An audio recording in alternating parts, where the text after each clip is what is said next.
This is Crenshaw, Briggs, and VT. We want the touchdown, we not trying to go for 3. And it's best if you get up out the street, cause them bulls out the pen and they bout to stampede.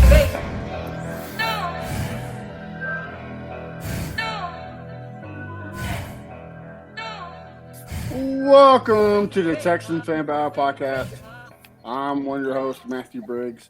And as always with me, I got my amazing trio. He's not late today, but first off, I got my A1 since day one, Mr. Crenshaw. Say what's up to the folks. What's the deal? And BT straight up murdering people on Twitter today. Murder! Mr. Brown, Tubby Bear himself. What's going on, bud? What's going on, guys? And guys, we got a special guest today. Like we said last week, it's draft season, so we had to get this guy in. We have the feature writer for Team NBS Sports, blogger, vlogger, whatever you want to call it. We were arguing this earlier for NBS Media, and also at Consistent Draft Service, the HBCU draft expert, Mr. Bill Carroll. How you doing, sir? This, is why you lift all those weights, right? To paraphrase the big tuna himself. I prepare. I sleep about 5 hours a night all year round to do this, right? Because like most of you, I have a family, other things I have to do. So I have to mark out 2.5, 3 hours a night every night to just, hey, I'm watching University of Mary tape. I'm watching East Central Oklahoma while other people are sleeping or eating or doing normal people things. So this is why I'm here. This is what it got me here. All right. Well, thank you again for coming on. Let's jump into some NFL news.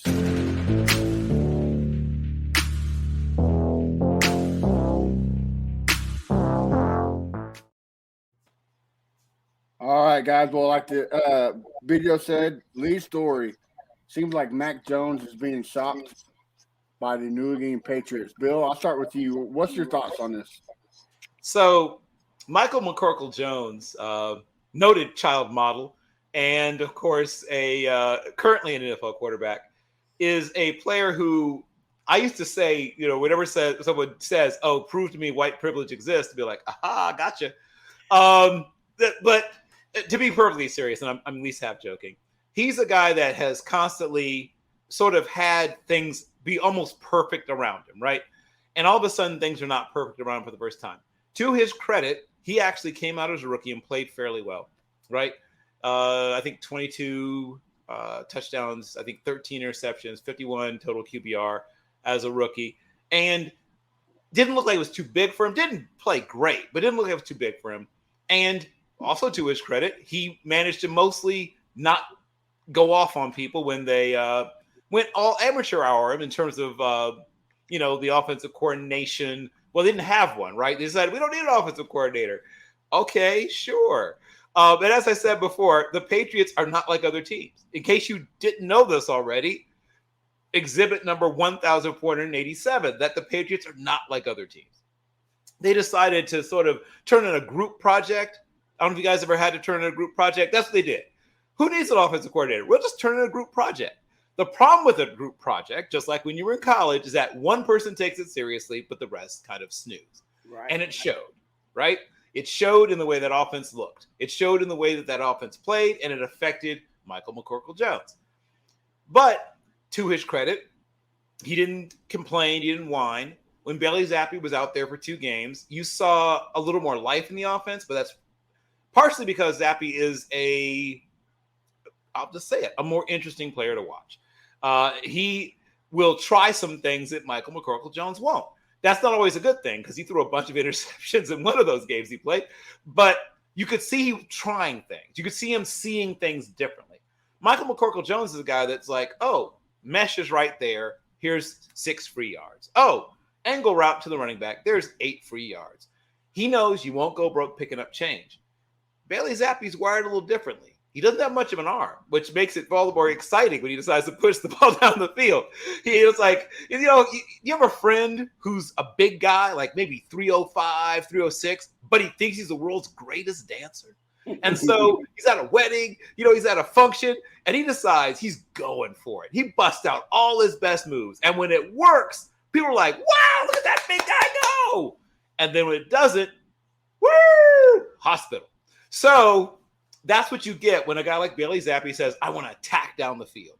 And sometimes it works because he throws with great anticipation and great touch, but he just doesn't have the arm to consistently get away with that. So you either go with, boring as dishwater, Michael McCorkle-Jones, but usually dependable if you put the right offense around it, which they did not. Or you say, hey, let's live dangerously with a guy that doesn't have quite enough talent to do it. So if they decide to go with Bailey Zappi, who I'm a fan of, right? He should be a really high-level backup, but hey, roll the dice. If that's what they're feeling, then sure, move him. They've done this before. They've moved quarterbacks a lot. Now, usually they have someone at the starter that's really solidified over the last 20 or so years that made it so they could constantly move out. Hey, Ryan Mallett, want to give me something for him? Sure, I'll take it. Jimmy Garoppolo? Sure. How much for Jacoby Brissett, right? That was a cottage industry in New England for years. But now it's a little different. You don't have a solidified starter. So when you're moving on from a guy, one, because you sabotaged, to be perfectly honest, and two, he also has a fairly low ceiling. I mean, there's no disputing that. You don't look at him and say, man, that guy's a transcendent talent. I can build everything around him, just like with Mahomes. Nobody thinks that. His own family members don't think that. No one thinks that of Michael McCorkle-Jones.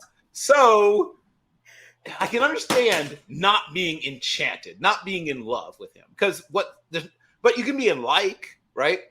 Frankly, they should be drafting the quarterback, to be perfectly honest. I mean, you want to be honest, that's what they should be doing. They should be trying to upgrade that position. They're in a rebuild. They may not know it, but I know it. They don't seem to want to admit it, which is part of why the situation they're in. They won't admit they should rebuild. We're just going to go up there and contend. Okay. I mean, you can, sort of. But at some point, if you stay somewhere between 8 and 10 wins for long enough, you get locked into that forever, right? I'd say this, sort of feeling it because I'm a Pittsburgh Steelers fan. We are on that same track if we aren't careful. We should just go ahead and stink for a year or two. I know it goes against everything we believe in Pittsburgh, but frankly, just swallow your medicine sometimes and be bad. I know it hurts your feelings. I know it hurts to say, but just do it, right? Because if you buy into this whole let's just go out and contend with not quite a good enough roster thing, it turns into 20 years of doing that before you know it. But yeah, I understand not, like I said, being like, goo-goo-eyed over Michael McCorkle-Jones. I totally get that. But they're playing a very dangerous game. Okay. I agree with that. BT, I'll start with you. What do you think? Well, my main concern about hearing this news is that we were one of the ones where he was shopped around. And obviously I don't want I can't use his serial killer name. I know that apparently Bill likes what Crenshaw does, is using the serial names, all three names. But Mac Jones, I don't see him as a potential franchise quarterback for the Texans. And if we actually picked him up, I would have been real upset. That is actually my biggest thing on this story, and I'm just glad that didn't happen. Okay. Crenshaw? Like VT said, I like how Bill used his entire government name. I love that right there. People didn't know his name was Michael. They thought it was Matt, Mac, I mean. But the guy, when they drafted him, it was a privileged draft because he wasn't a first-round talent. I was shocked that they actually got him. And he had a decent rookie year. They made the playoffs, and they just went crazy. But the guy isn't good. He shouldn't be playing at all. They need to find another quarterback. So they're doing the right thing by shopping him. But who's going to pick him up? Who knows? Like VT said, hopefully it's not the Texans. Well, guys, let's move on to somewhat Texan news. We have Bryce Young at the Raiders for a visit. But, Bill, let's ask this question. If Nick Casario does not go after Bryce Young or C.J. Stroud at the second pick, should they go Will Levis or Anthony Richardson, or maybe a Hendon Hooker? What's your opinion? Well, if you're passing on one of those two with the second pick, my assumption is you decided to go defense. I mean, that's the only reason you would not do that. So you decided instead to, grab Will Anderson, I'm assuming, if that's what you're doing, which is not a terrible idea.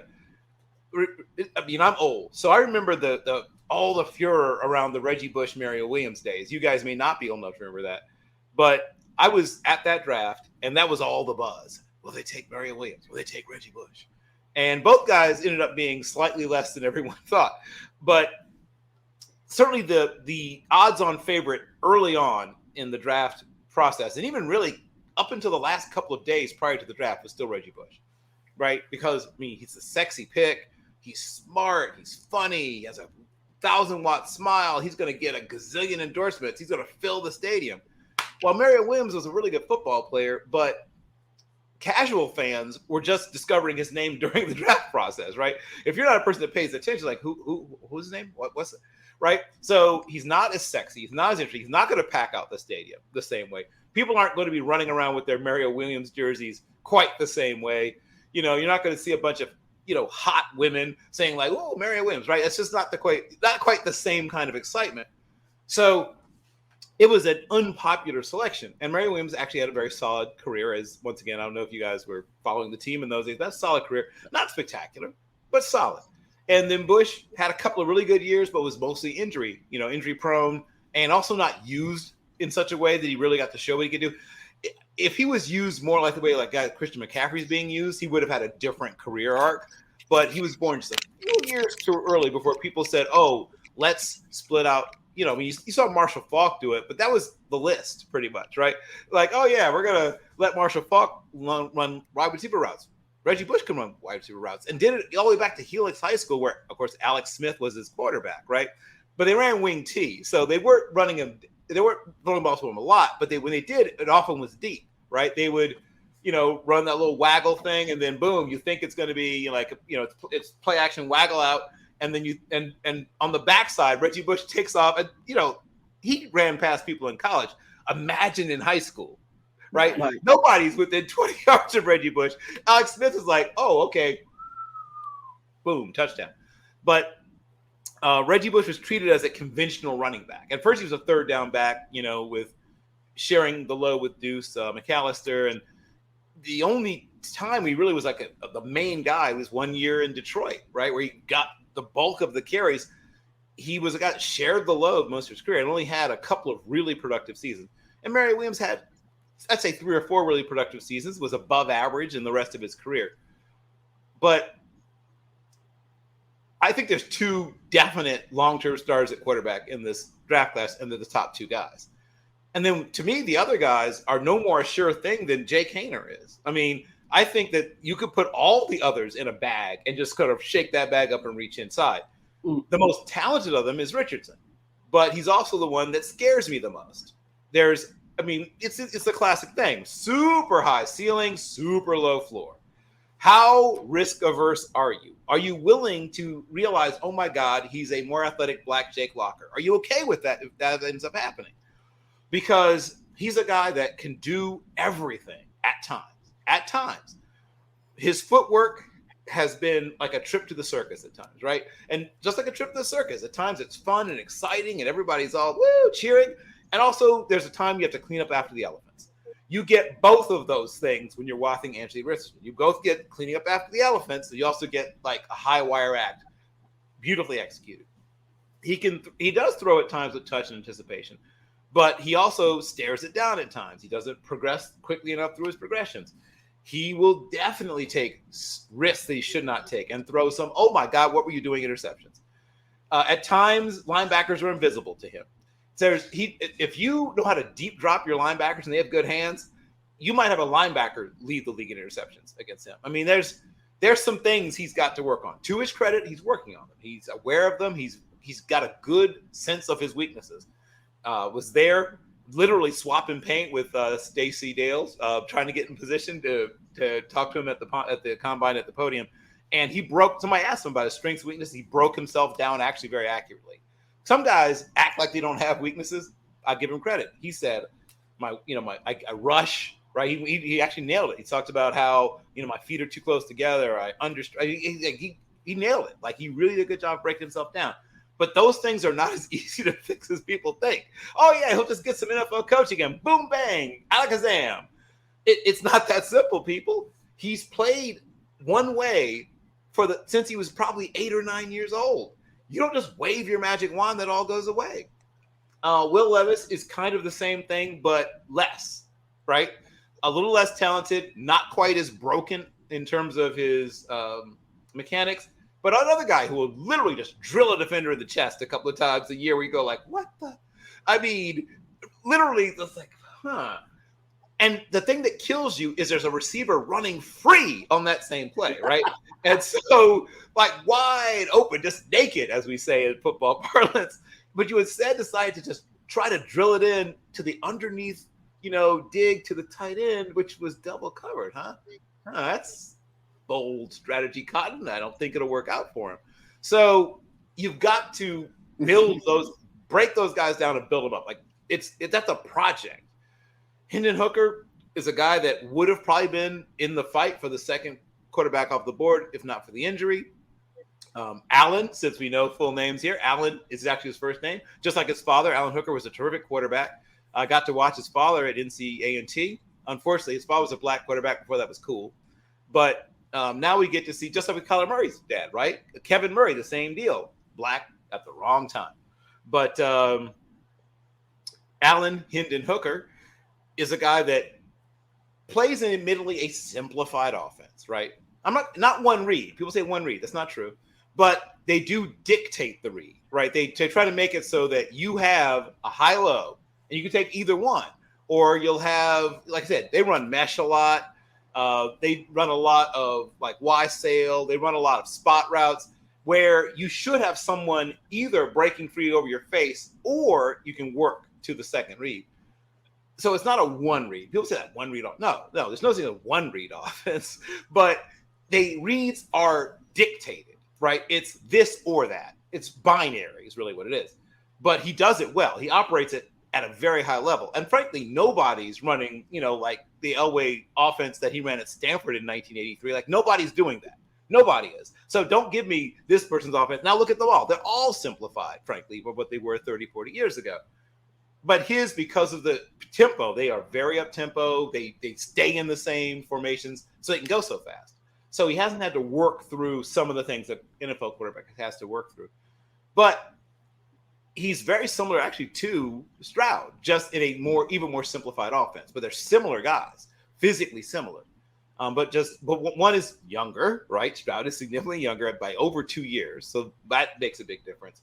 And so when people say, "Oh, Hooker's rising up the boards," well, one, no, I mean that's not how it works. Because the NFL looks at things differently than fans do, and the media does. When you hear someone's rising, it's just that the fans and the media are now catching on to where the NFL always was. Gotcha. That's when you hear someone's quote unquote rising. No, they were always there for the NFL. NFL boards change very little from the beginning to the end of the year.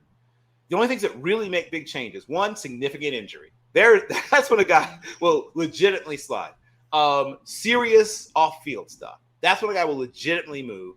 A guy legitimately moves up, like seriously, like more than just a couple of spots up. One is if he is dramatically better as an athlete than everyone thought, right?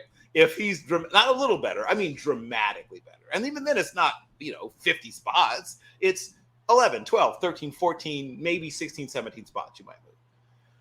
The NFL usually knows what you are, even before the season begins. They've been looking at you since you were in high school. They know who all the 5 stars are, who the 4 stars are, and especially the guys that end up going to big schools. They know who those guys are. Some of the guys who are 1 and 2 stars, they find out about. Those are guys they find out about. But they've been looking at, the big-time dudes. I mean, Will Anderson was known to NFL guys, when he was 17 and a half years old.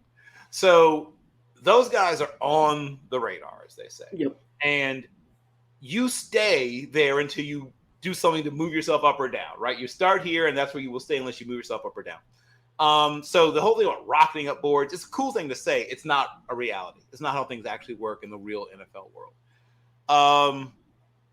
If you're not drafting either Coleridge, Bernard, Stroud Jr., Yes, right. I love that his first name is actually Coleridge, right? Especially as an English major, Samuel Taylor Coleridge, rhyme of the Ancient Mariner. But he's right now the top quarterback on most teams' boards. Partially because, full grown man, right? Over 6'2", 218 pounds. While people don't completely wipe you out for being, under 6 feet tall the way they used to, there's still a preference for the guy who's got a larger frame. And so there's a couple of teams that aren't there, and there's at least one or two teams that really like Anthony Richardson. But for the most part, everybody has Coleridge, Bernard Stroud, boom, junior up there. And then it's a fight for two between a couple of people. Usually it's Bryce Young who wins it, right? Most of the time. But there's a couple of teams that don't have him at number 2. But if you're not taking one of those two, you should probably draft defense, unless you are super sold on one of the other quarterbacks. And I'm not super sold on any of the quarterbacks. And I like some of the guys like, Dorian Thompson-Robinson or Jake Hayner as much as, and I'm going to get them cheaper than some of these guys that people are pushing up into the, top 10. And I don't see those other guys as top 10 picks. Okay. Very interesting. All right. Well, BT, Crenshaw, anything to add to that? Yeah. So you mentioned that basically if you're not taking Bryce or Stroud, then go defense, right? So this brings us to a question that's actually going on right now on Texans Twitter, which is if Cassera doesn't take Bryce or CJ and he takes defense, and I'm not even going to talk about Will Levis or Richardson right now because you're basically saying go defense if you don't take those two. But if Cassera doesn't take a quarterback, meaning those two, and takes defense, do you think he's making a mistake, or do you think that that's right for his board? BT doing my job for me. I appreciate it. Go ahead. I don't think it's a mistake. I think that you should always go by what your board says. Most mistakes happen look at what the Browns did, right? They had 2 first-rounders. They had what their board said, and then they got all excited and ignored what their board said. And both those guys were out of the league in 3.5 years, right? So don't do that. Don't go out and supposedly talk to a homeless man or whatever it is you do and ignore your board. Don't do that. Go by your board. You have a bunch of people that you pay a reasonable amount of money to tell you who the better players are. Don't get a wild hair. Don't get a whim. Don't just suddenly wake up with a feeling and ignore all that work. Imagine how frustrating that is. All of the Courtyard by Marriott breakfasts you've had to eat, all the miles in your Enterprise rental car you've had to log, all the flights, all your missing your kids' games, missing your kids' birthdays, all the stuff you did to help them put this board together, that all of a sudden at the last possible moment says, nah, I'm not going to do that. So what you're saying is that stick to being Kevin Costner, right? It's always your pick right there. Stay true. Emotion is a beautiful thing, and it's what makes us human, right? I love that. But you should not be using emotion to make business decisions, right? That's not how you should be using your emotions. Use your emotions to make personal decisions, not personnel decisions. They're similar, but not the same. All right. Crenshaw, you got anything to add? No. Well, yeah. Can you tell me, besides size, what Bryce Christopher Young? There we go. Yes. My man. A little virtual dad. Yeah, but besides size, what you don't like about him? I like everything about him. He's a super competitor. He's a really terrific all-around athlete. And once again, as I'm going to reveal my age, he really reminds me a lot of Fran Tarkington. Doesn't scramble around quite as much, but a lot of similarities. Great sense of the dramatic, and I mean that in a good way, right? He plays his best when his best is needed. Despite his size, he's not afraid of taking a hit. He'll hang in there and take a lick. I think people overanalyze his size, right? He wasn't a guy who was 6'3" and 225 until recently, and then all of a sudden woke up this size. No, he's been this size for a little while and played effectively. He doesn't get a lot of balls batted down. He's in the bottom 22.5 percentile in college quarterbacks for balls tipped or batted. So that means that there's 77 and a half quarterbacks have balls batted or tipped more than him, right?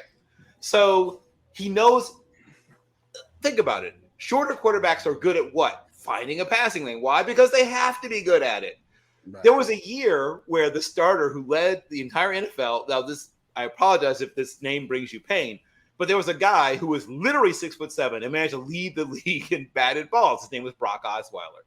So height is not the secret to not get your balls batted down. Knowing when and where to be as a quarterback in the pocket is the secret to not getting balls batted down. So I think that he will be okay. I think he will be just fine. I am more concerned, frankly, about the way the team builds their offensive line. If you have a really strong, guard, center guard trio, you'll be probably just fine with him, because that's the most important thing. If you look at how teams like the Saints built their offensive line because of Drew Brees, and how other teams have built their offensive line because of their, quarterbacks that are more vertically challenged, you may not spend all the money in the world on tackles. These guys are usually pretty good at making people miss, and they navigate the pocket well. Why? Because they have to, once again. But you've got to make sure that guard, center guard trio is strong, doesn't get a lot of push in the face, which is bad for every quarterback. I mean, Thomas Edward Patrick Brady Jr., what was his great kryptonite? What? Interior pass rush, right? That was how you turned him from a god into a man, from a goat into a so nobody wants that. But especially if you already are sort of struggling to get vision downfield, and now there's this coming at you, right? That's what makes you ineffective. So build your offensive line the right way, and you'll be okay with him. I just think people are, like I said, reading too much into some of it. I think he'll be just fine. He may not be a superstar, but I think worst case scenario, he's going to be a pretty, really good long-term starter, if not great. BT, you taking notes? I am. BT's been a hater of Bryce Christopher Young since because of his size. I mean, I will say I am starting to somewhat come around. I had to defend him a couple of times, which you never saw me doing that, right? I even talked about him on my last video, so I'm coming around. Grab some of his basketball tape. You get to get an idea of not only his natural leadership ability, but also, like I said, that vision, right? Now, obviously, it's different in basketball because you don't have to worry about people, knocking the bejesus out of you, or you shouldn't have to worry about it. But you still see how quickly and accurately he makes decisions. And I just think that he has very little bust factor. He may not be a superstar, but he has very little bust factor. I'll be shocked if he isn't at least a top 13 quarterback in the NFL once he gets established. Bill, before we move on, I got a question for you. Yes. One of the draft prospects at quarterback is being represented by the same guy. We will not be named. I can't even say his name correctly. But does that play a factor for the Texans draft him or not? Because we say no, but the Texans fandom say yes. So be the deciding factor. Smart teams don't worry about anything other than, does this player do what we need him to do? Is this a very good player? And will this player fit what we like to do, fit our scheme? If you start worrying about who someone's agent is, who someone's friend is, where they went to school, who they're dating, I mean, what? Like, it's already hard enough to do this job, right? It's super hard to find good players. It's incredibly difficult. The best in the world at it still missed. I mean, the best quarterback evaluator in the history of the planet might have been Bill Walsh, and he fell in love with Rick Mirer.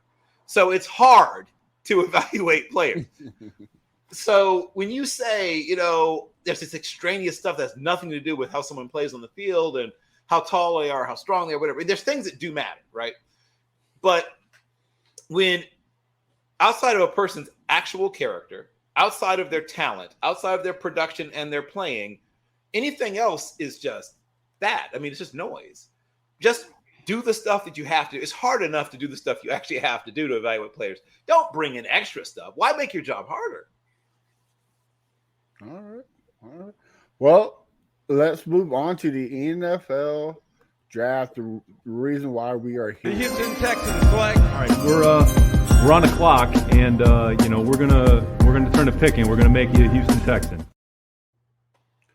All right. Well, we had a list of sleepers, but beginning in pre-production, Bill made us throw them all out the window. So I didn't make you. I just want to make it clear that I have a different definition. So Bill, thank you for saying that. So why don't you tell our fans the same thing? What makes a sleeper in your opinion? When I see a guy who has a second or third round grade and someone says sleeper, I'm like, So even a fourth round grade to me isn't really sleepers. To me are guys that NFL teams are still doing work on, right? If this is someone they've known about forever, that's not a sleeper to me. So I'll tell you about guys that I feel are truly sleepers. And I was talking recently to a young man, an offensive guard from the Air Force, about some of the toughest players he's played against. And he mentioned two defensive tackles by name, back to back. And it made me feel smart because it's two players I love. Scott Matlack from Boise State. And the only thing that I'm not in love with is he's older. Another guy that took that extra COVID year. I really feel like he could have come out last year. But he gives you that versatility. He's got a little bit of like Justin Smith or Trace Armstrong to him. He can play the 3. He can play the 4-eye. He can play the 5. He can even play a little bit further out. He's not a true outside pass rusher, but he's a really good interior pass rusher. He's good against the run. He has really great power. Like he's really strong. He's a technician. He's got a little bit of mean to him. I mean, not not too much. Like, he's not out there like heel stuff like some of the, like Trevor Penning. He's not doing that. He's not Ndamukong Suh, right? No, not Trevor Penning, not Ndamukong Suh. No, but like a guy that will put it on a guy right up to the whistle. He's not out there doing crazy things. And I feel like the world is too low on him. The football world is too low on him. I've had a chance to talk to about 3 or 4 scouts, and they they're like lukewarm on him, and it's like, yeah, take another look. I just think he's better than most people think. And to me, that's a sleeper, right? That's a guy that some people have rated as a late day 3 guy. Some people have rated as an undrafted free agent. And, like I said, he's not super old. He's not quite 23, even with the extra COVID year. So he's not super, super old. He's got decent arm length. 32 and a half is decent, not great. He ran right about 5 flat, came in at 308. He's 6'4" and 1/8. But when he slimmed down, he has slimmed down at times. He can run under 5. But he's a guy that gives you that consistent push. And I really wish he'd come out, like I said, last year, because his best year was last year. He had 41 tackles, 7 sacks, playing on the interior and forced a fumble. Had a great year, and then he had a not quite as great year this year, but parts because teams were game planning for him, which I would have too. Dropped down, was productive. Don't get me wrong. I mean, he had 48 tackles from the interior, but only 2.5 sacks. But still got consistent pressure. And considering he's playing 3 and 4-eye most of the time, that's still not exactly embarrassing. And if he did the same thing at Alabama, people would be talking about a second rounder, especially with the same size and power that he has. So that's a guy I really like. And the other guy that this offensive line was talking to from Air Force mentioned by name was Jonah Tavai. And that's another guy that I just can't understand why people aren't talking about more. The 3 sort of holy trinity of wildly underestimated, in my opinion, defensive tackles in this class are Dante Stills from West Virginia, who I think people are finally waking up to. The aforementioned Mr. Scott Matlack, and the third in that holy trinity of wildly underestimated offensive tackles to me is Jonah Tavai. Now, Tavai is a little smaller. So Matlack's over almost 6'4" and over 300 pounds. Or, he came down at like 290 something for his pro day, but plays a little over 300 pounds. Tavai is right at 290 and about 6 feet on the nose. So he's a smaller guy. He's he came from San Diego State, correct? Yes, sir. There we go. Yes. See? But that's a guy that means is legitimately a sleeper because, once again, NFL teams know about him. I'm not saying they don't know at all, but I think that they're missing. To me, they're missing on him a little bit. I think that he probably, if he gets drafted at all, will be very late day 3. But I'm a big fan of his, and I think that he'll probably be a rotational guy just because of the size issue. He'll never be big enough, I don't think, to be a full-time interior player on defense. But I just think he's better than most people think. I'll give you a bonus one. No, I'll give you 2 real quick. Dom Peterson is another similar guy. Dom's right at around 300, 299 to be exact. But right around 300. Once again, squatty bodied guy, about 6 feet on the nose, but really good technique. Can he play on the nose? He's done it. I don't think that's his best position. I think he's a 3 tech. But at times in college, they asked him to, play like a 1 technique, or sometimes a cock nose shape. But I like him a lot. And I think he has a real chance to be, once again, a productive rotational player. And another guy who's an actual tweener.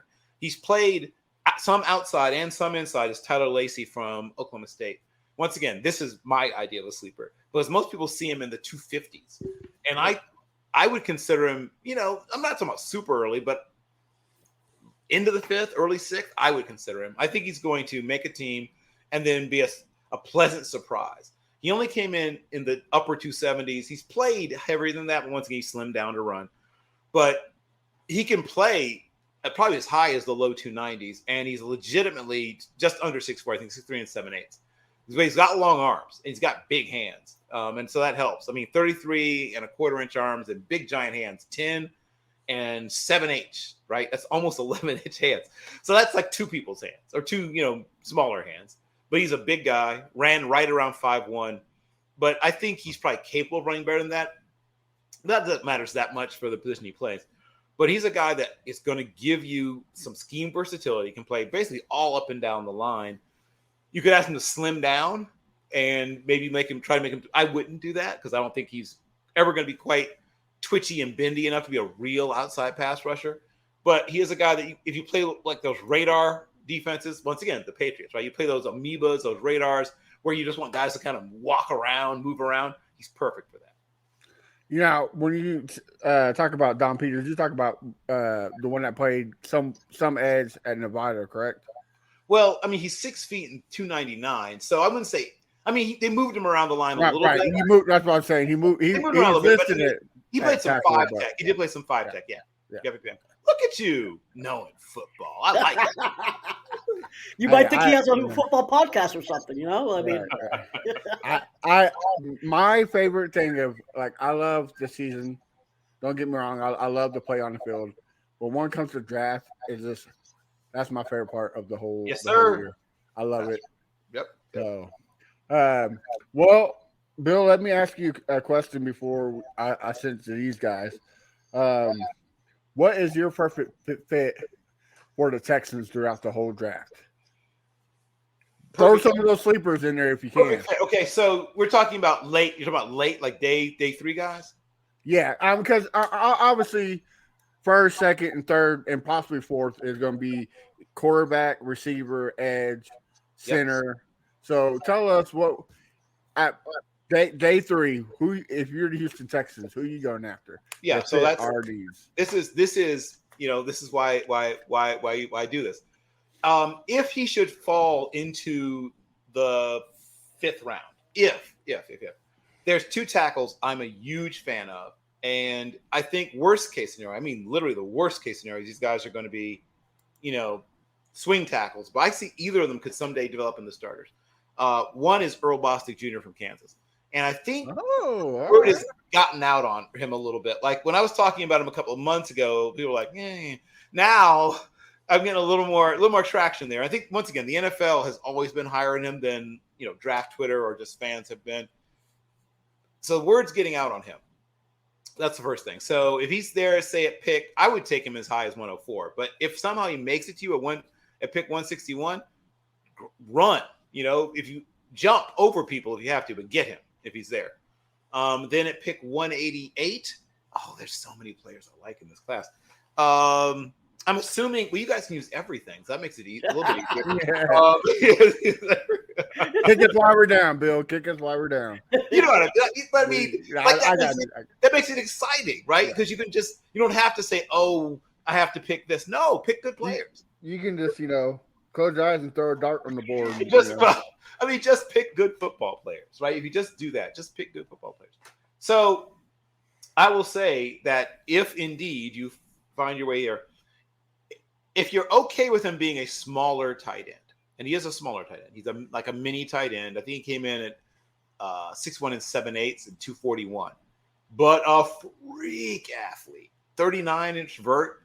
Ran in the, I think maybe 4.51, 4.5, just low 4.5s. Terrific athlete. Pocket rocket, tight end. Kid named Griffin Hebert from Louisiana Tech. If you haven't watched him, watch him. Watch the way he just runs away from people at the tight end position. He's probably the best pure athlete at tight end in the entire draft class. And the only reason people don't talk about him enough is Louisiana Tech. But watch him against SMU. Watch that game. He's good, period. He's good against everybody. But that game. And you probably could even take him with one of your other 6th round picks because for some reason people don't like him very much. But I do. And once again, the one thing I'll say is he's never going to be a, full service tight end. A guy that's like, hey, we're going to run to your side. We need you to go out there and block Myles Garrett. Like, that's not going to be him. Like, I would not recommend that. But can he block linebackers? Sure. And, he can get downfield and slap safeties around, that kind of thing. But he'll never be a guy that's going to just line up, the stuff that Jason Witten used to do. Just line up and block top-tier DNs. Like, that's not him. But he can do everything else you want from a tight end. Frankly, the tight end position nowadays really is just a big receiver. And he is that. He's a terrific receiver of the football and terrific after the catch. Big fan. Wide receiver, Xavier Gipson. And once again, word is starting to get out on him, right? This guy I've been high on since last year. And now people are saying, oh, yeah, Xavier Gipson, yeah, he's good. So it's always fun for me to see, how they're growing up before my very eyes. But he's a guy who can do a little bit of everything at the tight end position. And if he'd done it at a bigger school, not at Stephen F. Austin, but at a bigger school, everybody would know about it because he's got I went to Sam Houston State, so that was my rival. So okay. Well, Sam Houston State always has. I mean, that's a quarterback factory, man. Right? Yeah. I mean, Bo Levi, Mitchell. Mm-hmm. Well, actually, no. Sorry, that's not Bo Levi. I mean, not who's the one I'm thinking of. He's in the CFL now. What's the kid's name? Are you talking about the one that came from Oklahoma for the? Why are you going back to Rhett Bomar days? Rhett Bomar. Yeah. We'll swap Rhett Bomar stories someday. But Xavier Gipson is super fast, right? Sub 4.4. Not the biggest cat in the world, but what makes up for it is vertical, right? He can jump. And I think most importantly, he really has a good sense of where to be on the field. So if you're looking for that guy who can work the middle, but just run away from people, that's a guy to consider. A similar guy is actually there's a lot of fast receivers, but they're usually smaller. So the guys who are big and fast are harder to come by. So Matt Landers is a guy that if you're looking for big and fast, he's a bit of a project. He's a guy that will probably be helping on special teams for a while before he really sort of rounds into everything that he can be as a receiver. But if you want a big, fast guy, that's him. He's big, he's fast, he's raw, but it's not all his fault because I'm not trying to be mean, but I watched Arkansas. If you've watched Arkansas, you know what I'm talking about. They didn't seem to always have the best ideas about what to do with designing a passing attack. Terrific in designing run plays. Just their passing game was at times a bit of an adventure. But he played well. He was really good. And he just wasn't asked to do certain things. They basically just asked him to, hey, run that way really fast and jump, and we'll throw the ball in your direction. And that seemed to be at times what they were doing. And he wasn't asked to work a lot of the more intricate route concepts because he didn't seem to care about those kinds of things. I mean, I'm just trying to be honest. Like, they seem to just usually, he would almost always be, I mean, not just, like they ran him really close to the sidelines. I hope that was on purpose. I hope he wasn't just a guy that drifted close to the sidelines. But he made a lot of spectacular catches, though, by the sidelines. He would get his toes down, and it's like, oh, look at you. But they just didn't have a great passing attack. And so he wasn't in the spotlight as much as he maybe could have been if they just had a better sense of how to do things. But he's a guy that's a really interesting project that somebody's going to get somewhere probably in the 6th round. Because somebody take him maybe a little early just because of his height, weight, speed combination, I guess. But I would recommend to get the right bang for your buck, maybe to waiting to around this point. Now, there's a lot of really good receivers that are going to go late in this class because there's so many good receivers. It's a super deep class. I'll give you a couple of my favorites that are going to go late who do have size. And one of them is one of the stars on what I call my all-name team, Jadakiss Bonds. So I heard the walkout music we had, shout out to Jadakiss, but probably, obviously that great Southern work, you have a little bit of that dirty South feel on the walkout music. Thank you so much for that. Got you hyped. But Jadakiss Bonds from Hampton is a guy who's got a big frame, first of all, which unlike a lot of the receivers in this class, is a smaller group for the most part. A lot of 6 feet and unders in this draft class. So Jadakiss Bonds' size helps him. He's almost 6'3", 6'2" and 3/4. Came in at about 205 at the HBCU combine, and he runs in the low 4.5s. So hand timed because they don't allow track the time at the HBCU combine. So even if you add, let's say 600 of a second, you're still talking about mid to upper 4.5s with a frame that size. He has really good body control. He runs good routes for a guy that size, and I think he has real potential. I'll give you one other one, Shaquan, aka Shaq Davis from South Carolina State, and he's another bigger bodied receiver in a smaller bodied class. Right, there's a lot of smaller receivers in this draft class. So he gives you that size you don't get. I mean, he's legitimately almost 6'4".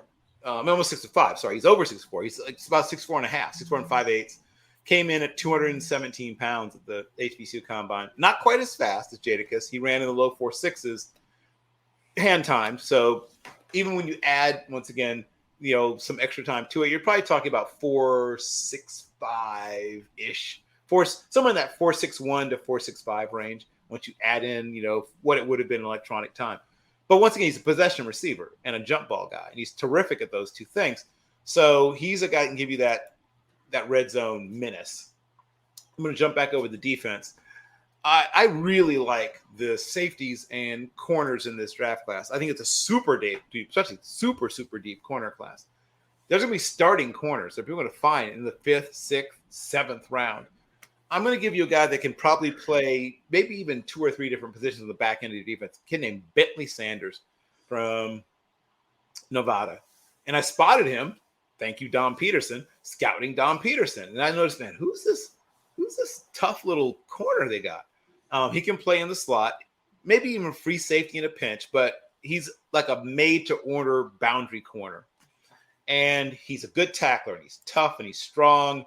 And he's athletic enough, not a freak, but he's athletic enough that he can hold up outside. I think he has real potential. I think he shows, because he's played multiple positions, he shows really good football IQ. I first spotted him at South Florida. He fell off my radar. I didn't realize he transferred. And I was like, I don't know what happened to him. The big knock on him is size. He's 5'8" and an 1/8. So he's going to probably be, slot only at the next level. But 4'4", 140, and like a tough guy. I mean, like a legit tough guy, despite his size. He's not afraid to come up there and put it on you, even though he's, 173 pounds. So he's going to go probably as an undrafted free agent just because of that. But he's going to be great on special teams. And then somebody's going to get hurt. And he's going to be asked to go out there and play some nickel or play some corner. He's like a miniature Avonte Maddox. For those who remember him from Pitt, who found his way to the Eagles and was really supposed to be a special team backup guy. And then they had a huge spate of injuries a couple of years ago, where at one point, all of the guys who were starters coming out of camp were injured. They went through, all of the starters were gone. So Avonte Maddox, as a rookie, started at 3 different positions for the Eagles. He played nickel, he played outside, and he played free safety as a rookie for the Eagles because of that. And I think Bentley Sanders, who's a miniature version of Avonte, could do something similar. So that's a guy I really like. Let me at least mention the guys on your list because I don't want to completely ignore them. Andre Yoshibas is a guy that I really like from Punahou High School, right? The same high school that gave us Barack Hussein Obama. But terrific all-around athlete, a guy who was a terrific 3-sport athlete in high school, a terrific 2-sport athlete in college, has the highest scoring heptathlon score in this past track season and set the Ivy League record for the heptathlon. Also holds the Ivy League record for the 60 meters and ran the fastest 60 meters indoors the past indoor track season. So he's a terrific athlete, 6'3" and an eighth, and 200 pounds. In fact, 206 pounds. So good size, tremendous athlete. I mean, remember, this is a guy who, hurdles, sprints, pole vaults, throws a javelin. I mean, to be a heptathlete, you've got to be a great athlete. And he is. He hasn't been asked to do some things he'll be asked to do at the NFL level, but I think he will do them. I think he's still underrated by some people. The word is very much out on Jonathan Mingo. I think that him being a fifth rounder is gone. I think that the word has gotten out on him. So he's probably gone somewhere in the mid third, but it's still worth it. I mean, that's still good value. Him and Sidney Rice. Sidney Rice is, I think he's. What was she? Sidney Rice. Yeah, I don't know why I say Sidney. Man, my name is. Yeah, I buy because he's somewhat similar. But the problem with Rasheed, not problem, but Rasheed is a guy that's got to work on his mental part of his game, his attitude. He's a guy that can sometimes. I don't want to trash the kid because he's a good kid, but he's wired in a certain way that he has to be coached a certain way. So he can't go to every team. I'll put it that way. He needs to go to a team that has a more nurturing approach, but not soft. Nurturing but stern. Like they want you to feel loved and feel appreciated, but expectations are expectations. You have to meet them. If you're too soft with him, he won't do all the things he's supposed to do. And if you're too hard on him, he'll shut it down. So you got to be just right. But if he goes the right situation, he's going to surprise people in the good way. If he goes the wrong situation, he'll surprise people in the bad way. All right. Payne, a good all around again. But I want to touch briefly on Zach Kuntz. So back at Penn State, when they had Gesicki and Kuntz, they might have had the greatest height, weight, speed. Like they would have won the RAS Bowl, the Relative Athletic Score Bowl for tight ends when they had both those guys at Penn State back in 2017, 2018. But he got stuck behind other people at Penn State, transfers out to Old Dominion. And he had a decent year this year, but the year prior, he was over 700 yards in receptions, 9 touchdowns. And then a little bit down this year, but throw on his junior tape. He's an unstoppable killing machine. And when you think about a guy that's 110 high hurdles champion, who's that size, right? You think about corners and receivers, maybe even running backs sometimes being 110 high hurdles champs, not tight ends. So that's cool when you see a guy who has that kind of body control, speed, and agility from the tight end position. Still a work in progress a little bit as a blocker, partially because he is so darn tall. It's a little bit more difficult. Once you get 6'5" is about perfect. Once you get a little bit over that, getting your pad level low, getting your hips aligned and things like that, a little more of a challenge. But I think he'll get there. He gives good effort as a blocker. He just doesn't quite understand fully how to get all of that body in the right position to really drive people. So right now he's a really good sort of position blocker. His technique is solid, but he's not getting, for a guy who's a good athlete, he doesn't have quite as much push as you'd like to get there. But if he learns more about how to align his hips, drop down a little bit more, and run his feet, with a little more consistency, he'll become a better all-around blocker. Okay, I'm gonna give you a couple more guys that are not on the list, and then I'll touch on one or two more on the list. I really, really, really, really, really, really, really, really like this wide receiver class. And one guy that people are just way too low on for reasons I'll never fully understand is Jalen Moreno-Cropper. And he is one of those guys that does a little bit of everything at a fairly high level. People don't think of him as a deep threat, but he's very, very fast. He can work the middle of the field. He's fearless. He'll go into dark places to go get the football. Doesn't play with fear in his heart. Is a good route runner. Very good after the catch.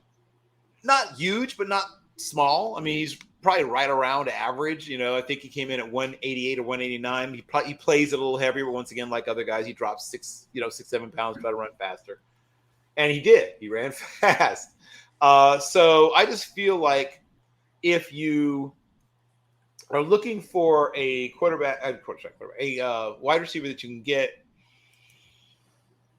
5th, 6th round, who is probably going to end up being better than people think, that's a guy I would throw out there. I mean, he runs 4.4 flat, even though he's not seen as a deep threat. But he can get deep. He can, and once again, he'll work every level of field. He's a guy who can win on all three levels. He can run those shallow crosses. And speed really helps you on those, right? Because especially against zone, you're forcing someone to try to stay with you. And, 5'11 is 5'11. It's not tiny. He plays in the low 180s. He dropped down to 172 for the combine to run fast, and he did. I'm sure he's back up probably 6, 7, 8, 9 pounds back to where he was during the season. Now he's back to probably lifting more and running less. But if you want to get sold on him, watch the games where he's played up in level of competition against Pac-12 teams, against the USCs, against UCLA. Look at how good he is against those guys who are supposed to be better. And he ate those guys up. So I just feel like people are, like I said, a little bit sleeping on him, a little bit not realizing everything he could be. He can also throw the ball. He's got a couple of touchdown passes on his resume. So there's also that, if you like that. He gives you that little trick play, stuff that you get from like the Hines Wards and Antoine Randall L types. He can run those jet sweeps. He can he's really, really got great body control. He's just not super physically strong. Like, if there's one legitimate knock, and I have to agree with it, is he can get, you can take him, you can redirect him, you can knock him off his path fairly easily. He's not a guy who's breaking tackles out there, but he is good after the catch. And he's really loose. Like, he's really limber. He's really got, like I said, really good body control.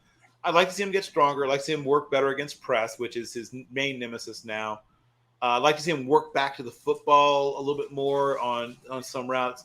And I'd like to see him be a little more competitive at the catch point. But other than those, everything else, I give him, B+ to A at everything else. And I just think people are too low on him. Bill, I would love to hear the whole list, but we are kind of timed. Okay, got it. So we're going to move on to our fans' favorite, where we ask you a question, but here's a little video for you.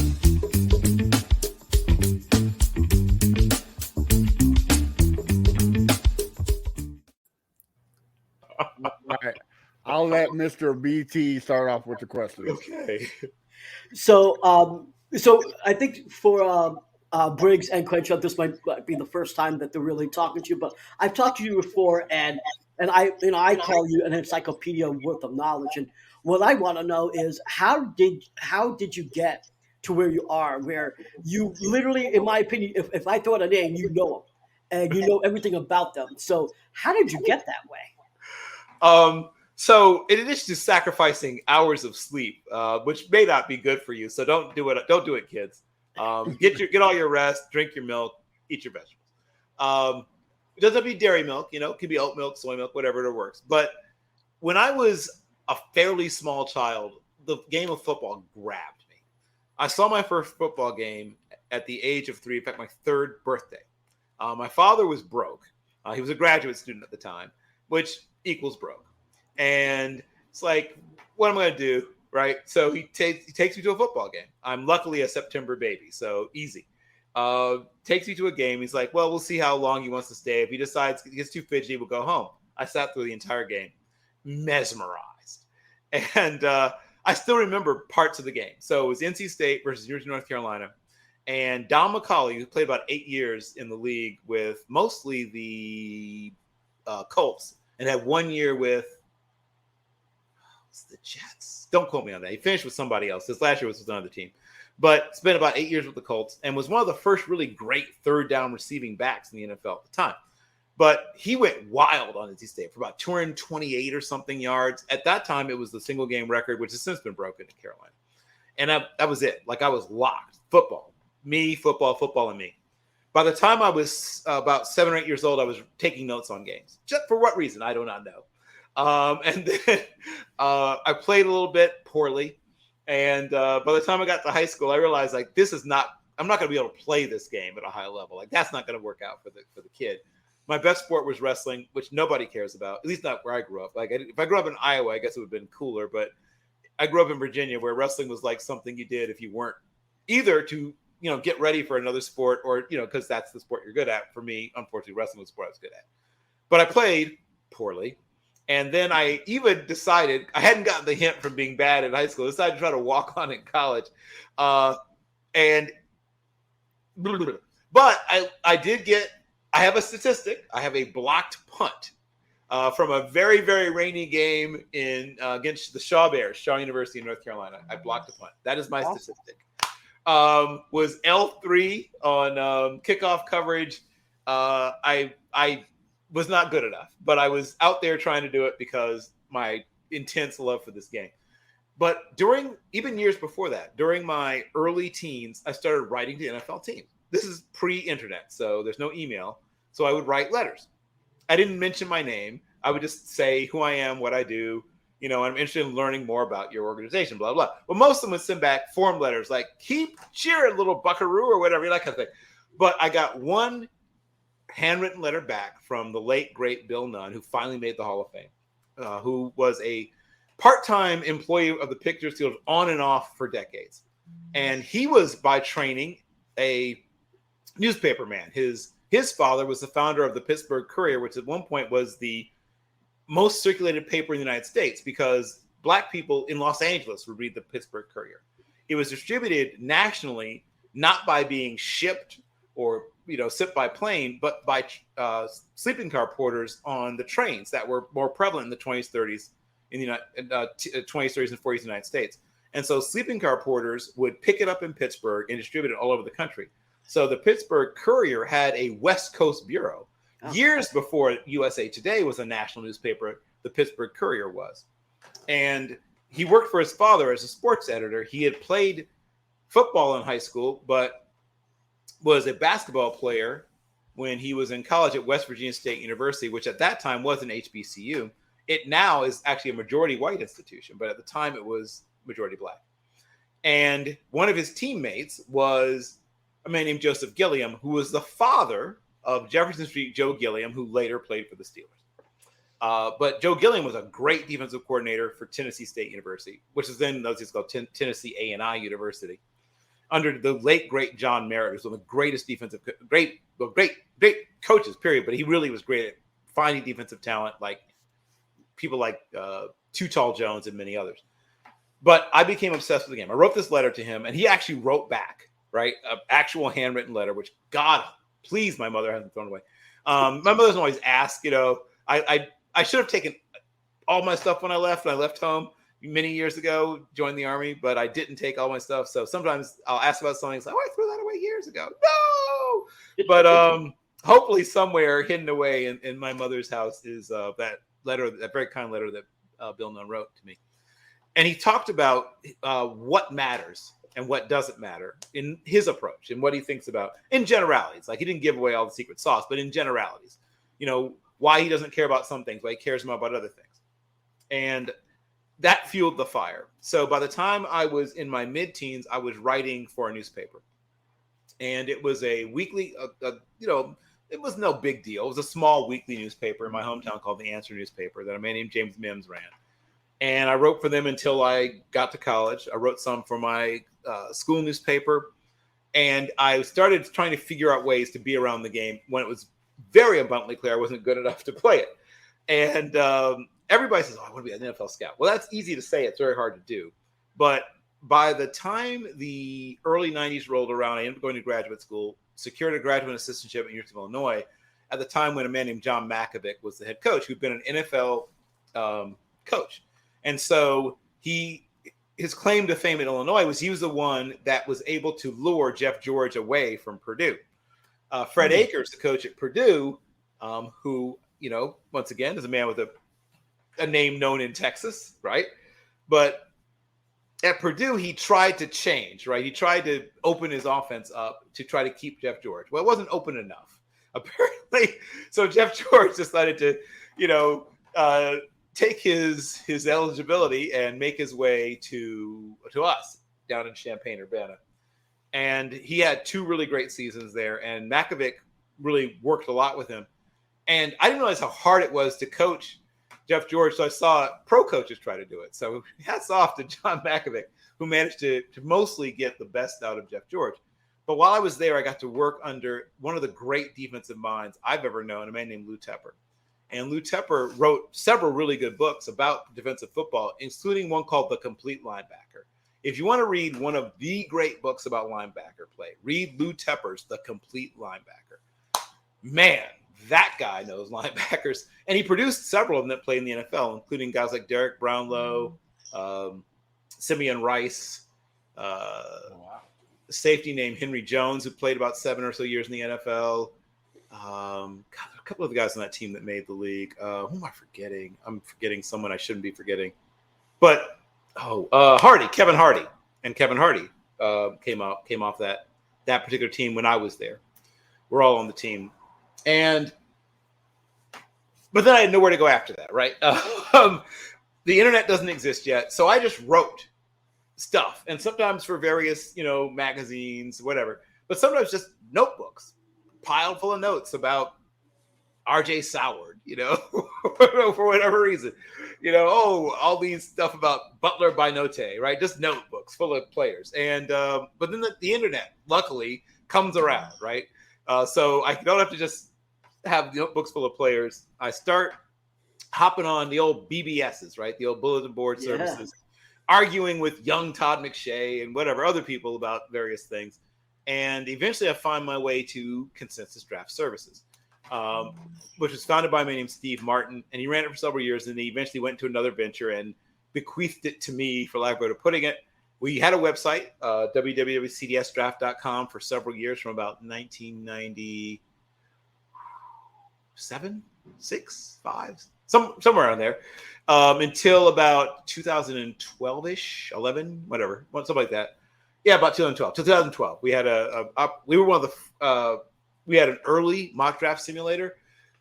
We had a really good, interesting consensus board concept, hence the name Consensus Draft Services. So we would develop a consensus board together, and then the thing that I thought we did was most interesting was called GAPS, which stood for the Guru Accountability Project.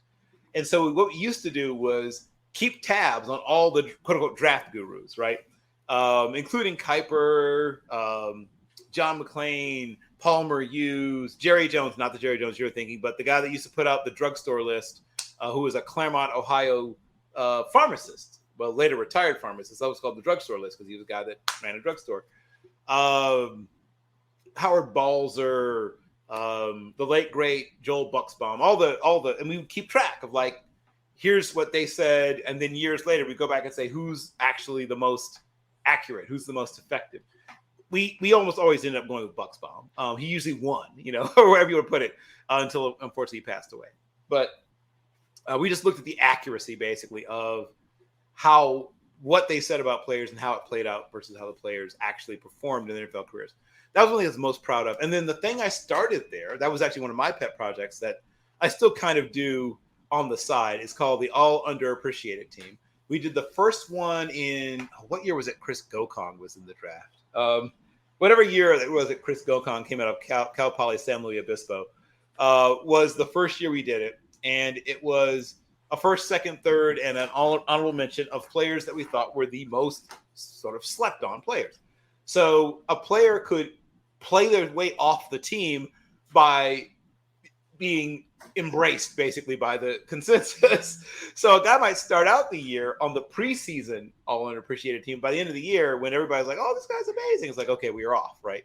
We have to replace you with somebody who's still underappreciated. So that was the fun part of it, was like trying to see how many players we really liked were still not being embraced by the people who were supposed to be able to tell who the good players are. So I can remember some of the guys, like Austin Lane from Murray State was one of the guys who was like, I think he was our defensive player of the year of the All Underappreciated team one year. Who else has been on it? I mentioned Chris Gokong. Clay Harbor, right, was on it one year. Oh man. There's a running back I'm thinking. Ryan Moats. Was on our underappreciated team. He was I think it was our running back of the year one year for the All Underappreciated team. So, did that website. Also hooked up with a man named Bill Chakas, ran Football Reporters Online.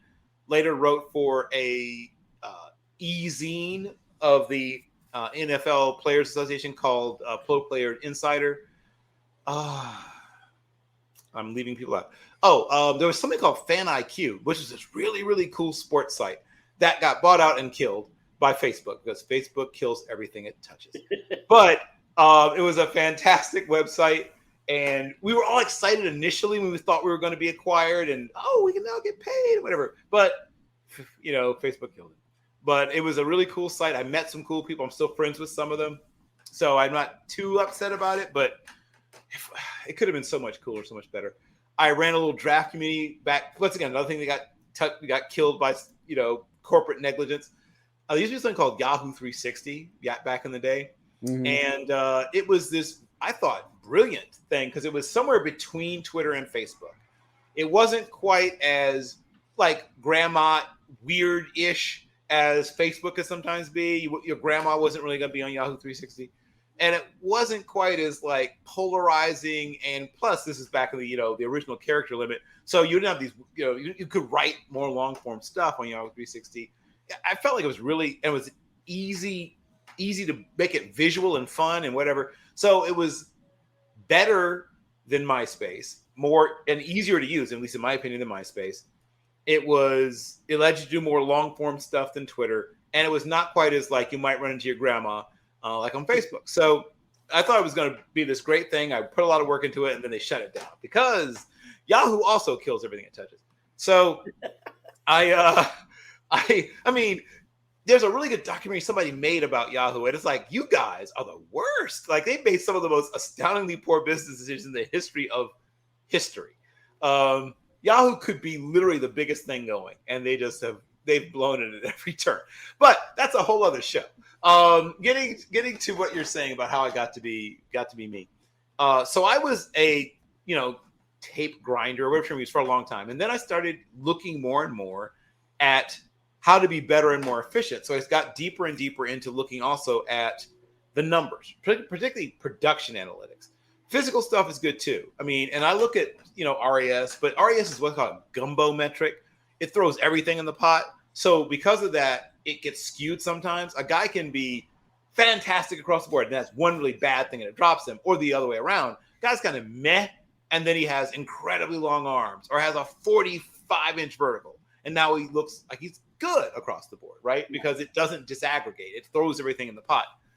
And I don't mind that. It's cool. It's a fun thing to talk about, but I want to look. I mean, if anyone's ever taken a statistics class or ever taken anything or worked in engineering knows that when you start mixing together different kinds of data, you get further and further from understanding where the problem is or diagnosing things, right? Because you're mixing, you're crossing the streams, I want to disaggregate. I want to find where the strengths and weaknesses are instead of throwing them all in one pot and spicing it and eating it. I want to know what all the ingredients are going into the pot and which ones should matter, which ones should not. And RAS takes that away from you. I love Kent. I'm a big fan of Kent Lee Platt's. I think that Kent Lee Platt should be revered for what he's done. But for what the work I do, I need the data separated. I want to know how much this matters versus that. So if this guy doesn't make it, I don't want to just look at RAS or RAS. I want to look at his 3-cone, right? Or I want to look at his vertical. Or I want to look at specifically at the ratio. Like if at a particular position, if a guy only has a 32-inch vert, but the 3-cone and the 40 are all good, things like that, I've noticed at wide receiver, that's fine. But like pass rushers with really bad verticals almost never work out. But shout out to T Sizzle, to Terrell Suggs, because, hey, sometimes it does. But generally speaking, there's things that set off alarm bells. And so I want to find which things those are. And then the thing that most people ignore is production. But they don't. Let me put that differently. People misunderstand production. They think, oh, wow, this guy had 0 sacks. Or this guy had 8 sacks. Sacks are cool and fun. And I love them. But they're not a good predictor of future success from any player, right? Whether it be linebackers, defensive linemen, defensive tackles. But solo tackle market share is a great indicator. And so I'm going to mention a man named Justin James Watt, who I essentially understand is a secular saint, I believe, in the state of Texas. Pretty much. Okay, yeah, I believe that he may be up for beatification. I believe so. And if you look at his tackle for loss numbers and his sack numbers, they're solid, but nothing to get excited about. But look at his solo tackle market share for the position he plays. He's got solo tackle numbers like linebackers. And that was how I knew he was going to be, at very worst, a very good player with a chance to be great. Why does solo tackle market share work so well in finding good football players? Because they're around the ball, right? They're around the ball. Tackles for loss and sacks, there's lots of things that can go into you not getting a sack or you getting a sack. You can make the play but not get the sack. We see it all the time. But if you're getting solo tackle market shares, it means you're getting there first. You're around the ball before everyone else. You're not cleaning it up, right? So a lot of times when a guy's get a sack or a guy's a tackle for loss, it's because somebody chased him into him, right? We've seen that a million times where it's like, this guy makes the play, but he doesn't make the tackle. If you are a guy that is getting a very high percentage of solo tackles, not assisted tackles, solo tackles, that means that you're getting there first, right? To quote the general Jubal Early, right? Get there firstest with the mostest. That guy who does that consistently throughout his career in college almost never fails. Almost never. If the closest thing to a zero bust thing on defense is finding a guy with a super high solo tackle market share. At the very worst, you're going to get a guy that ends up having an okay career.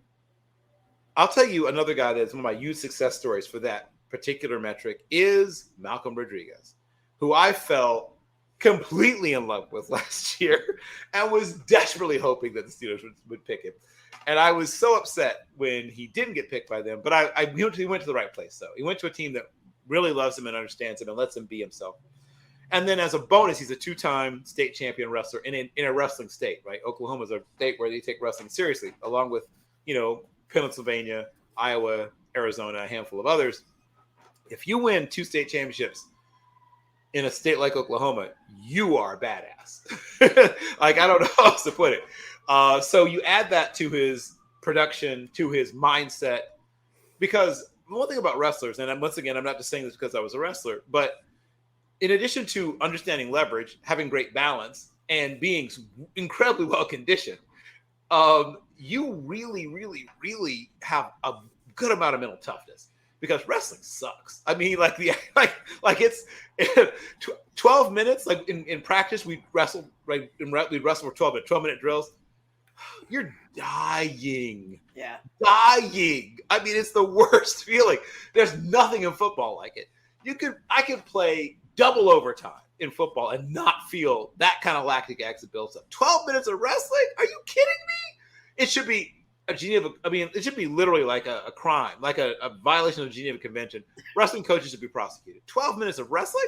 Come on. So when you see someone who has that in their background, I always give guys a little extra. First of all, multi-sport athletes, and we see this, shout out to my guys at Tracking Football. We see this every time the Super Bowl rolls out. They say, here's how many people on the starting lineup are multi-sport athletes. Being a multi-sport athlete is always good.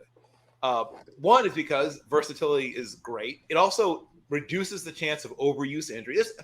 There's every reason in the world. I hate it when people tell kids to specialize. Don't do that. Do as many sports as you can for as long as you can. But it means that you are developing other things that you wouldn't just develop if all you did was football drills, if all you did was lift, if all you did was run. You're going to develop as a football player, don't get me wrong, but there's things about playing baseball. Right. Look at some of the great ball trackers in the NFL. A bunch of those guys are good baseball players. Arthur Brown Jr., right? Drafted by the Padres. There's a bunch of those guys who, a lot of really good basketball players. Obviously, all the tight ends were basketball players. Almost all of them were great basketball players. I really think that people need to look at totality because everything matters. When I hear people say, I don't pay attention to that, it's like, well, why not? Like all the information is your friend if you make it your friend. If you focus on just a handful of things, well, one, you'll have a certain amount of success because you look so hard at those things, but you'll miss other things. I try to look at everything. Is that exhausting? Yes, it is. I'll just have to be exhausted. but it's worth it, right? So yes, I want to know what kind of high school offense or defense they played in. Did they play multiple positions in high school? I want to know, obviously, multi-sport. I want to know, if they have had to overcome challenges, difficulties, and problems. Are they guys who were team captains? Were they multiple team captains? Were they voted on by their teammates, or were they appointed by their coaches? That's a huge difference. If anybody here, and I think at least some of you here probably played team sports, it's different when a captain's elected by their teammates versus the coach saying, well, this guy's a team captain. Oh, Right. okay, awesome, great. It's a very different thing, because when the teammates say this guy's a team captain, that guy's really a team captain. You know what I mean? Like that's not some I'm the coach's favorite thing. That's somebody who truly was respected by their peers. How do we know? Because they said, this is our team captain. This is the guy we follow. Yeah. We follow this player. As opposed to someone saying, oh, look, he's got great grades. He's a really good player. Oh, and the coaches love him. Boom, team captain, right? Which happens sometimes too. But I want to know everything. I want to know it all. And so that drive to want to know everything, and I'll never get there, right? It's that relentless pursuit of the thing you'll never catch. But if you want to know it all, it'll push you to know as much as you can. All right. Well, guys, I hate this part because, like Crenshaw says, it's the end. So, Bill, why don't you tell us where we can find your great stuff and your social media? I will do so. So I have 2 Twitter feeds, no waiting. But the main one is that one right there, at 11 Bravo, at ELEVENBRAVO 138, which is a tribute to my old wrestling weight class and my old MOS. For those of you who have military backgrounds or military family members, you'll know exactly what that is. And then my other one, my backup or whatever, is at B Carroll. So it's at BCARROLL 138. Once again on Twitter. You can find, I'm dropping a couple of videos tonight, in fact, on Zenny62 Media. So that's on Twitter, it's at Zenny62. So at Zenny, ZENNIE 62. And it's mostly YouTube stuff. So it's this YouTube channel is Zenny62 Media on YouTube. And then I've got draft stuff, including mock drafts, player breakdowns, position rankings. Oh, and the 9th annual mock draft of Palooza will all be coming up and powered by or influenced by or in conjunction with Team NBS Sports. And on Twitter, that's at Team NBS Sports. And they also have a YouTube channel, which is Team NBS Sports or Team NBS. There's more than just sports now, which is why they changed the name from Nuts and Bolts Sports to Team NBS. We've got culture and music and film and politics stuff now too, and even food. We have a food reviewer now, so even food is now on our site. This is some, as you just said, young man. This is my favorite time of the year. Like I can barely wait. I wake up very, very early, stupidly early every morning, and I'm breaking down tape. I'm working on things. I'm bothering agents. I'm bothering actually I've stopped bothering my NFL scout friends, because this time of year I know they're going to lie to me, and they tell me I have to lie to you. So, I don't need them to lie to me at this point. They stopped telling the truth probably back towards like end of November, into December, because, lying season kicks in no longer after that. So anything you hear, take it with 2 metric tons of salt from this point going forward. Okay. All right. BT, where can we find you at? Yeah, you can find me on Twitter at BrownChubbyBear. You can find my latest article at fanbattlesports.com. You can find my latest video also at Texans Fan Battle on the YouTube channel. It's the 2021 draft grade. So I did a video of how Casario performed on the 2021 draft class. You can find that at YouTube, again, at the Texans Fan Battle YouTube channel. Yeah, make sure you subscribe, hit that button. Fifth Ward Crenshaw, where can you find you at, brother? At Fifth Ward Crenshaw. I need to stop for you. Everywhere. Everywhere. All right. And of course, guys, you can find me at A1 Day One Texans. You can find the podcast at Texans Fan Battle. And also, like BT said, check us out on fanbattlesports.com. We drop all of our podcast info and some great blogs. Even though if you don't like the Colts have a pretty good one, and as well as the Titans. So make sure you check that out. And guys, until next week, we'll see you later. Have a good night. Again, thank you for coming on, Bill. Thank you, Bill. We My really pleasure. appreciate it. We learned a lot. I'm already following you. I'm about to throw follows at the two of you, so I'll be talking to you guys.